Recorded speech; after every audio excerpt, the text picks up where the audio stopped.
कुछ ही दिनों में करुणा की शादी होने वाली थी। उसके ताऊजी अन्य रिश्तेदारों के साथ मिलकर शादी का इंतजाम कर रहे थे।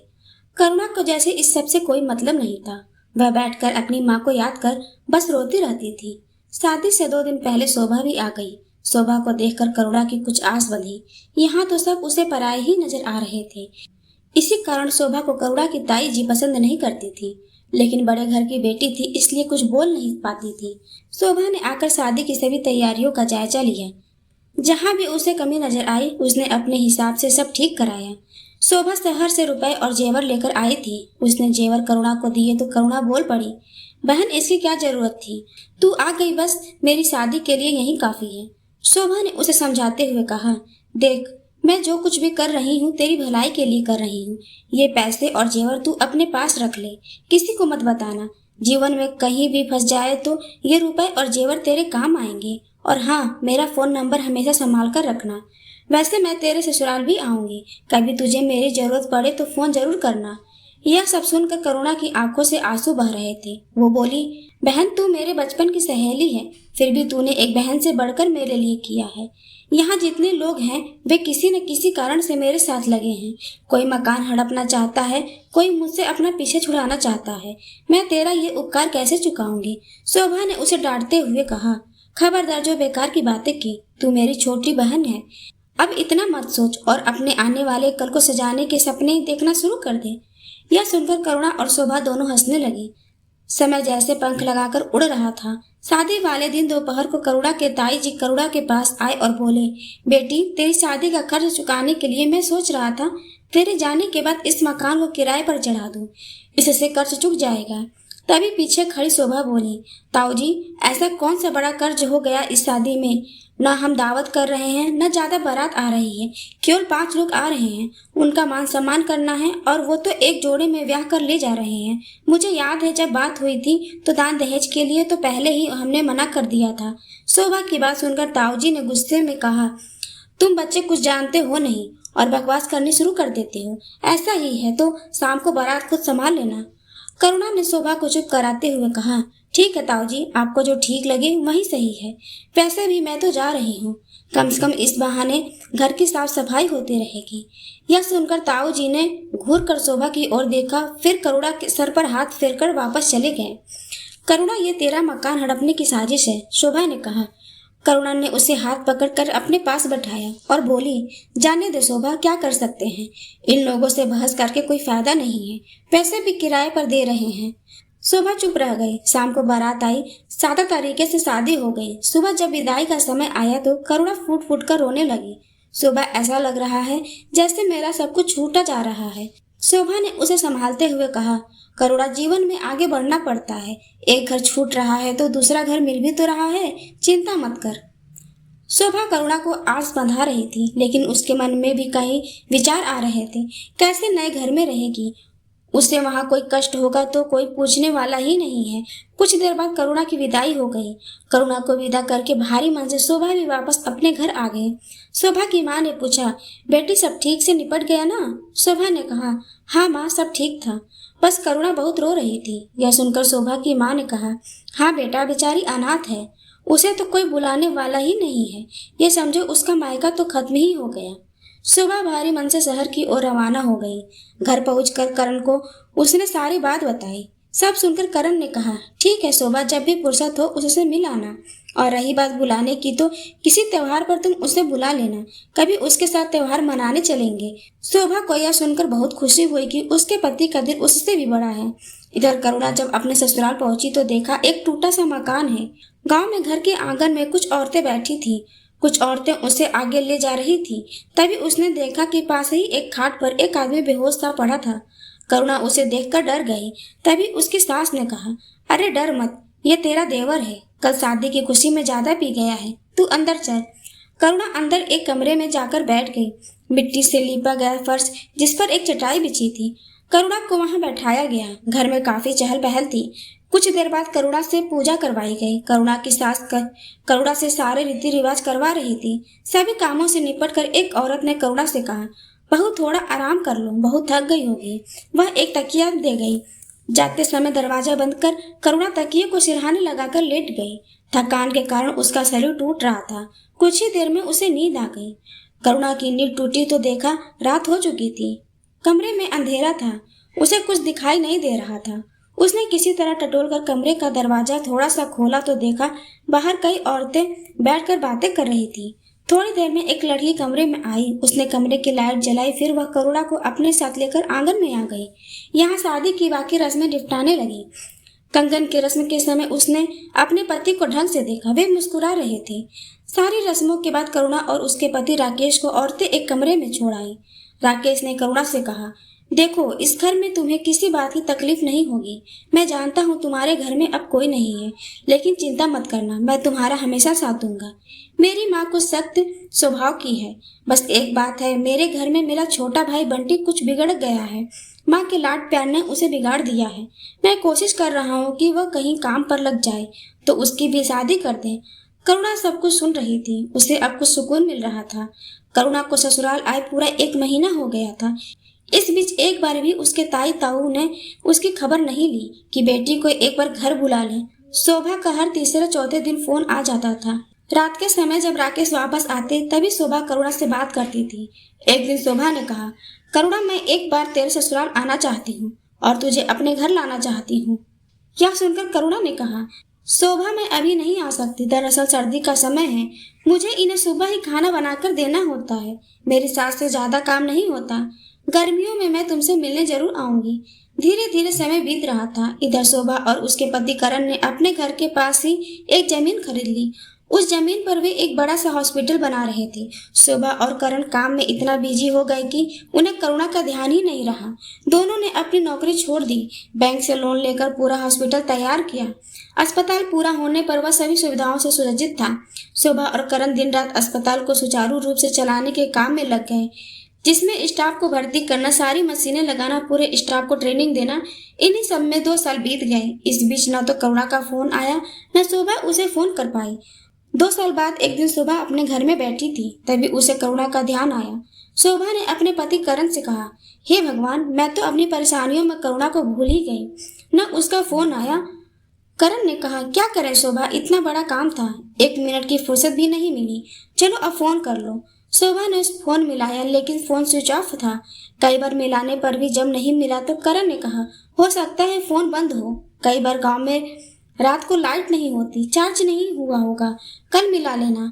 उसके पति को दिन में मैसेज दे देना कि घर जाकर करुणा से बात करवा दे। अगले दिन भी शोभा फोन करती रही, लेकिन फोन स्विच ऑफ आ रहा था। शोभा एक बार भी करुणा के ससुराल नहीं गई थी, इसलिए उसे गांव का पता भी नहीं था जहां जाकर वह पता कर सके। कई दिन तक जब करुणा से कोई संपर्क नहीं हो पाया तो शोभा ने अपने गांव जाकर पता करने की सोची। एक दिन वह हॉस्पिटल का काम निपटाकर गाड़ी लेकर अपने गांव पहुंच गई। अपने घर जाकर माँ से मिली। उसे देखते ही माँ ने कहा, बेटा, तुझे देखने के लिए तो आंखें तरस गईं। पूरे 2 साल बाद आई है। शोभा माँ के गले लग गई। उसकी आंखें भी नम हो गई थी। क्या करती माँ, हॉस्पिटल खोलने के चक्कर में समय ही नहीं मिला। अब जरा फुर्सत मिली है तो आ गई तुमसे मिलने। चाय नाश्ता करने के बाद माँ बेटी बातें करने बैठ गई। शोभा ने पूछा, माँ, करुणा के बारे में कुछ पता चला क्या? कई दिन से उसे फोन लगा रही हूँ, लेकिन फोन स्विच ऑफ आ रहा है। शोभा की माँ ने कहा, नहीं बेटी, उसके ताई ताऊ तो ढंग से बात करते नहीं हैं, इसलिए हम उनसे कोई मतलब नहीं रखते। बस इतना पता है कि उसके घर को किराए पर चढ़ाकर उसका ताऊ मजे कर रहा है और घर बेचने की कोशिश भी कर रहा है। शोभा ने निराश होते हुए पूछा, क्या मैं एक बार उसके ताऊ ताई से मिलकर पूछूं? शायद उन्हें पता हो। लेकिन माँ ने मना कर दिया, बेटी, वे तो तुम्हें पहले ही पसंद नहीं करते, तुझे देखेंगे तो और भड़क जाएंगे। और मुझे लगता है कि उन्हें भी कुछ पता नहीं होगा, क्योंकि उन्होंने उसे पगफेरे के लिए तो बुलाया नहीं। आज तक वह इस गांव में नहीं आई, न यहाँ से कोई गया उससे मिलने। लेकिन शोभा नहीं मानी। वह करुणा के ताऊ के घर पहुंच गई। दरवाजा खटखटाया। उसकी ताई ने दरवाजा खोला। अरे शोभा, तुम बहुत दिनों बाद आई, बताओ क्या काम है? शोभा ने कहा, ताई जी, करुणा की कोई खबर है क्या? आपको कई दिन से उसका फोन नहीं लग रहा। यह सुनकर ताई ने हंसकर कहा, उसके ताऊ ने इतने अच्छे घर में उसकी शादी की है, राज कर रही होगी। जब वो हमें याद नहीं करती तो हमें उसकी क्या जरूरत है? एक बार भी अपने पति के साथ हमसे मिलने नहीं आई। यह सुनकर शोभा उदास हो जाती है। फिर भी वह पूछती है, ताई जी, आप मुझे बस उसके गांव का नाम बता दीजिए, मैं ढूंढ लूंगी। इस पर मुंह बनाते हुए ताई ने कहा, बेटी मुझे तो पता नहीं, तेरे ताऊ शहर गए हैं। करुणा की ताई ने टाल दिया। शोभा निराश होकर वापस आ गई। एक दिन शाम के 6 बजे शोभा हॉस्पिटल से घर के लिए निकल रही थी, तभी एक अनजान नंबर से फोन आया। पहले तो शोभा ने फोन काट दिया, लेकिन जब बार बार घंटी बज रही थी तो बेमन से शोभा ने फोन उठाया। दूसरी तरफ करुणा की आवाज सुनकर शोभा चौंक गई। करुणा बुरी तरह रो रही थी। शोभा बोली, करुणा तू रो क्यों रही है? कहाँ है तू? बात बता, तेरे पति ने कुछ कहा है क्या? मुझे बता तो सही, क्या हुआ? लेकिन करुणा बड़ी मुश्किल से बस इतना कह पाए, शोभा मैं बहुत मुश्किल में हूँ, तू मुझे बचा ले। मैं यहाँ गांव के बस स्टैंड पर हूँ, किसी से फोन मांग कर रही हूँ, तू यहाँ आ जा, नहीं तो मैं मर जाऊंगी। शोभा ने यह सुनकर कहा, तू चिंता मत कर, वहीं रुक, हम सब 1 घंटे में पहुंच रहे हैं। तू जिनका फोन है उससे मेरी बात करवा दे। करुणा ने चाय वाले भैया को फोन दे दिया। भैया आप यहीं बस स्टैंड पर हो क्या? ये मेरी जानने वाली है, इसका ध्यान रखना। हम बस अभी पहुंच रहे हैं, आपकी बहुत मेहरबानी होगी। चाय वाला बोला, यह बहन जी बहुत देर से रो रही है, मेरी यहीं पर चाय की दुकान है, आप आ जाओ। शोभा ने फटाफट करण को फोन किया। करण सारे काम छोड़कर शोभा के पास पहुंच गया। फिर दोनों करुणा के बताए बस स्टैंड की ओर चल दिए। तभी करण ने कहा, हमें तो पहुंचने में टाइम लग जाएगा, मेरा दोस्त सुनील वहीं रहता है, मैं उसे वहां भेज देता हूँ। तुम्हारे पास करुणा की फोटो हो तो मुझे भेज दो। करण ने सुनील को फोन किया। सुनील तेरी हेल्प चाहिए थी, तू अभी गांव के बस स्टैंड चला जा, मैं तुझे फोटो भेज रहा हूँ। यह शोभा की दोस्त है, बहुत परेशान है, हम वहाँ आ रहे हैं, जब तक हम आए इसका ख्याल रखना, कोई इसे नुकसान न पहुँचा पाए, बस हमारे आने तक संभाल ले। सुनील ने जवाब दिया, भाई चिंता मत कर, अभी 10 मिनट में पहुँच रहा हूँ और तेरी उनसे बात भी करा दूंगा। यह सुनकर करण और शोभा को थोड़ी शांति मिली। सुनील बाइक से फटाफट करुणा के पास पहुंच गया। वह चाय वाले के पास पहुंचा, करुणा वहीं थी, लेकिन वह उसे पहचान न सका। शोभा ने जो फोटो भेजी थी वह करुणा की शादी की थी। उसने चाय वाले से पूछा तो चाय वाले ने करुणा की ओर इशारा किया। पुरानी सी साड़ी पहने कमजोर सी एक औरत बैठी थी। सुनील ने फोटो को ध्यान से देखा, तब समझ आया कि यह वही है। सुनील बोला, बहन मुझे शोभा ने भेजा है, आप ठीक तो हो? चिंता मत करो, वो अभी आ रहे हैं। यह सुनकर करुणा रोने लगी। भैया मेरा देवर मुझे ढूंढता हुआ यहाँ आ जाएगा और जबरदस्ती मुझे ले जाएगा, मेरी मदद करो। यह सुनकर सुनील ने कहा, आप चिंता न करें, मेरे रहते आपको कोई हाथ नहीं लगा सकता, मैं अभी आया। सुनील चाय वाले से चाय और नमकीन का पैकेट करुणा के लिए लाया। करुणा चाय पीने लगी। जब वह चाय पी चुकी तब सुनील ने कहा, आप आराम से बैठिए, मैं अभी आपकी बात करवाता हूँ। सुनील ने करण का नंबर डायल किया और करुणा को दे दिया। दूसरी तरफ शोभा बोल रही थी, करुणा अब बता क्या बात है? करुणा बहुत डरी हुई, उसे कुछ बताया नहीं जा रहा था। वह बोली, बस बहन तू यहाँ आ जा, फिर तुझे सब बताऊंगी। यह कहकर करुणा ने फोन सुनील को पकड़ा दिया। शोभा ने पूछा, भैया इसने कुछ बताया क्या? सुनील ने जवाब दिया, भाभी यह बहुत डरी हुई है, इन्होंने बस इतना बताया कि इनका देवर इन्हें ढूंढता हुआ यहाँ आ जाएगा और जबरदस्ती ले जाएगा। आप चिंता मत करो, मैंने अपने 4-5 दोस्तों को बुला लिया है, हमारे रहते कोई इन्हें छू भी नहीं सकता, आप आराम से आ जाओ।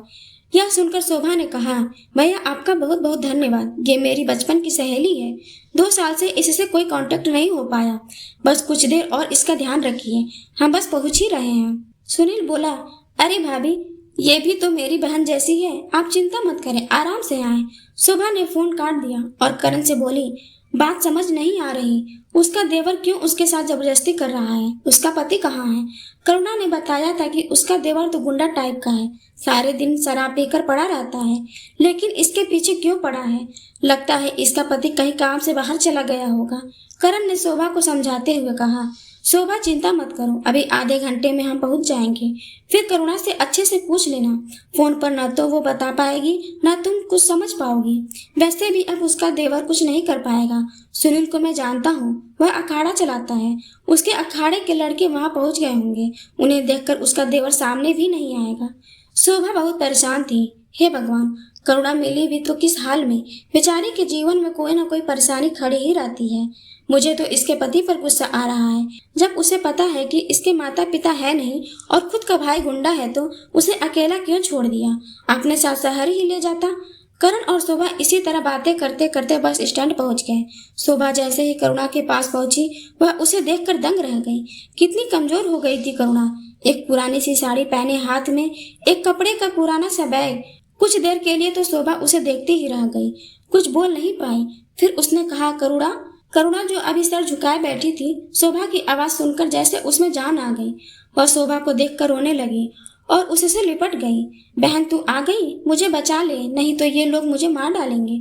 शोभा ने करुणा को कसकर जकड़ लिया और बोली, कोई तुझे हाथ भी नहीं लगा सकता, मैं आ गई हूँ, अब सब ठीक हो जाएगा। मैं तुझे कब से ढूंढ रही थी, एक फोन नहीं कर सकती थी? मुझे न तो तेरे ससुराल का पता मालूम था, न तेरी ताई ने गांव का नाम बताया, वरना मैं तुझ तक पहुंच जाती। एक ही सांस में शोभा ने सब कह दिया। करुणा बस रोए जा रही थी, वह कुछ बता नहीं पा रही थी। तभी करण ने कहा, शोभा इन्हें घर ले चलो, अभी कुछ मत पूछो, यहाँ से निकलते घर पहुंचकर बात करेंगे, ये बहुत डिप्रेशन में है। शोभा ने हाँ में सर हिलाते हुए करुणा को गाड़ी में बैठाया। करुणा को गाड़ी में बैठाकर शोभा और करण ने सुनील का धन्यवाद दिया और करुणा को लेकर घर की ओर चल दिए। इस कहानी में आगे क्या होता है जानने के लिए चैनल को सब्सक्राइब करें और इसका फर्स्ट पार्ट का लिंक हमने डिस्क्रिप्शन में दे दिया है।